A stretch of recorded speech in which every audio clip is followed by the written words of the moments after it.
Et je peux dire aujourd'hui que nous sommes sur la bonne voie. Nous devons continuer. Cette indépendance économique, je la décline en 3 lettres. RDC, République démocratique du Congo, mais également Renaissance. Pourquoi Renaissance? Parce qu'aujourd'hui, je reviens du Katanga, du Haut-Katanga et du Lualaba. Je peux vous dire que je suis fier de ce que nous y avions réalisé. Je vais vous donner quelques exemples.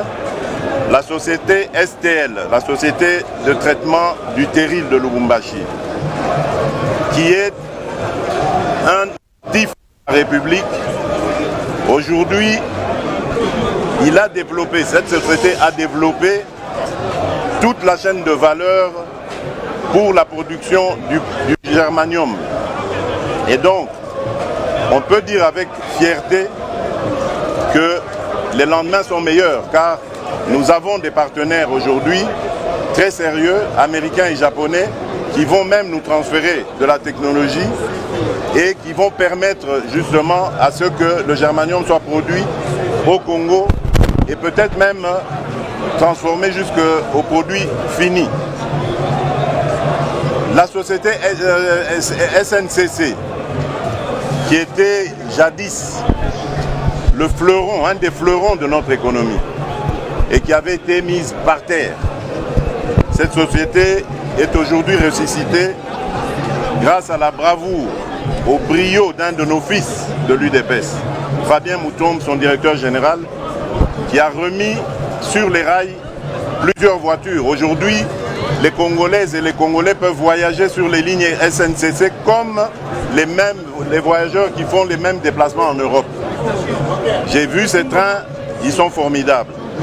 Alors qu'il y a des gens qui veulent postuler comme président de la République, qui ont dirigé cette province et qui n'ont pas été capables de faire reluire cette SNCC. Au contraire, qui l'ont même tué, rappelez-vous.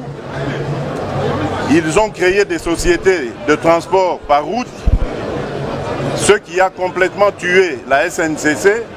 Et aujourd'hui, ils se positionnent comme étant les sauveurs de la République. J'y reviendrai. Il y a ce que nous avons fait, que nous avons inauguré grâce à la coopération avec le partenaire chinois à Sakania. Il y a eu un poste frontière qui a été mis sur pied avec un très très grand parking et un port sec. À Kasumbalesa, nous avons démontré le bien fondé du partenariat public-privé avec la société Trafigo, qui nous a aidé aussi à faire un port sec là-bas, grâce à ce partenariat avec eux. Dans le Lualaba, ça c'était encore magnifique. Les enfants du Congo sont en train de travailler et de reconstruire leur pays. Je voudrais ici illustrer cela par l'exemple avec la société Kamoa, avec qui l'État a une joint venture. Et bien cette société, grâce à ma demande, a aujourd'hui construit une école d'excellence. Et elle est en train de former 39 Congolais qui ont été sélectionnés sur des critères, mais vraiment rigoureux.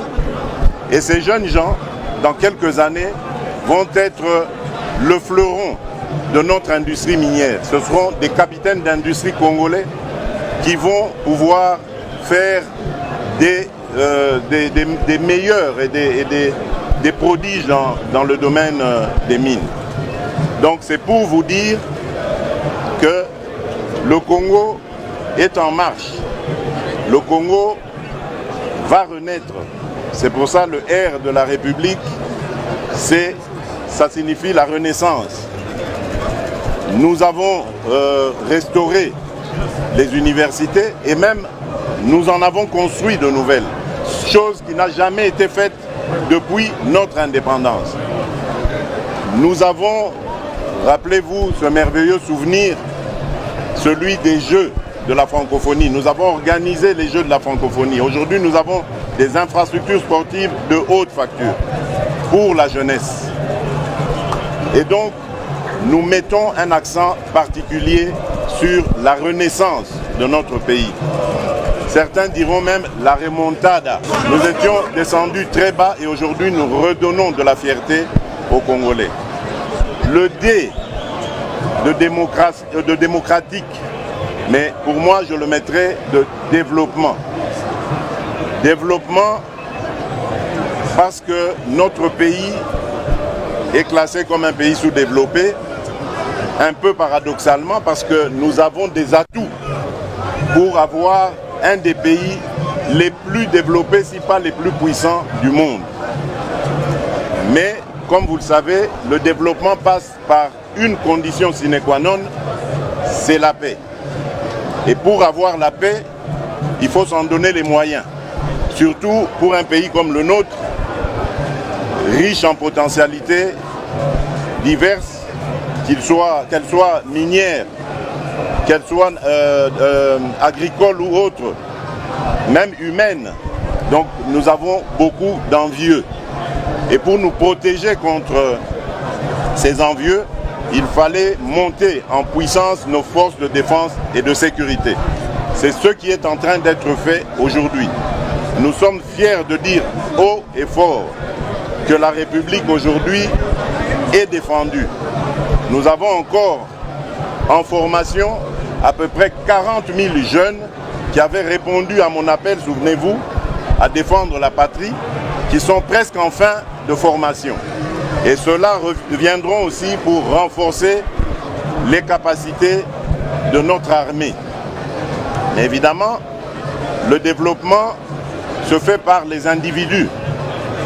Et moi, j'ai placé mon espoir, mon action sur l'homme congolais, comme vous le savez. L'homme avec grand H, c'est-à-dire les hommes et les femmes du Congo, avec un accent particulier d'ailleurs sur les femmes et les jeunes. Voilà pourquoi nous avons rendu l'accès à l'éducation gratuite au niveau fondamental pour tout le monde. Si les Congolais me renouvellent leur confiance, nous monterons au niveau secondaire. Parce que nous voulons d'une jeunesse qui est préparée aux enjeux de demain, les enjeux auxquels devra faire face notre pays. Nous avons promu les droits de la femme. Nous l'accompagnons dans tous les combats, au point où mes pairs africains ont fini par me donner ce titre symbolique de champion de la masculinité positive. Le développement, c'est aussi la santé.